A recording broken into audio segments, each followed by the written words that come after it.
For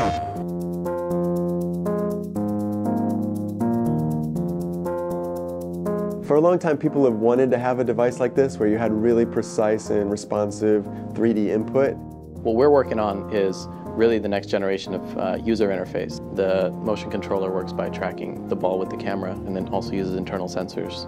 The competition, comes out first, and it's interesting because there was this introduction to this idea that you could have physical motion in a game, but it was limited severely by two major factors. One, the graphics and sound engine itself was a step back from current generation hardware.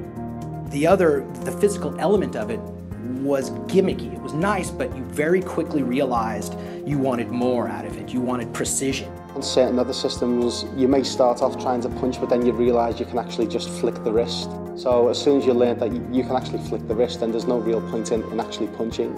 Previous motion control only has like very limited, motion device in it. It just looks at the acceleration, it looks at, the orientation, but now we actually have position. And suddenly we had X, Y, Z, and angle tracking all at once, and we drew an object over the controller and it exactly mapped to what we were doing. It felt really responsive and accurate. PS3 motion controller, I would say, is head and shoulders over anything else that's out there for console in terms of versatility. We found in development, when you're playing this, the best way to succeed is if you can stop thinking about the screen in front of you. This is, one-to-one, it's doing exactly what I want. Let's pretend there's a guy who's 5'11" standing right in front of me, and I'm just gonna whack at him, and sure enough, boom. We can actually detect total one-to-one precision, and then we can detect all your movements. I can bob, and I can weave, and I can move by leaning left and right. I can crouch and duck down.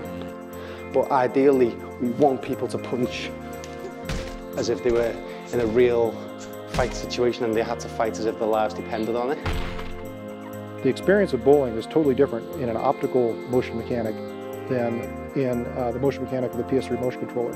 How you tilt your wrist during your forward swing of your arm has a lot to do with where the ball is going to go in the lane.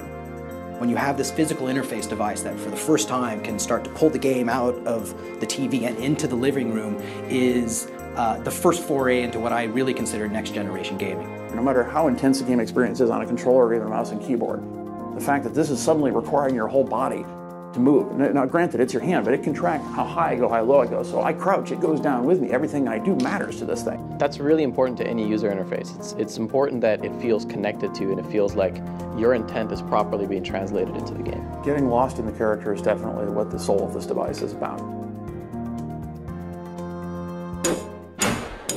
PlayStation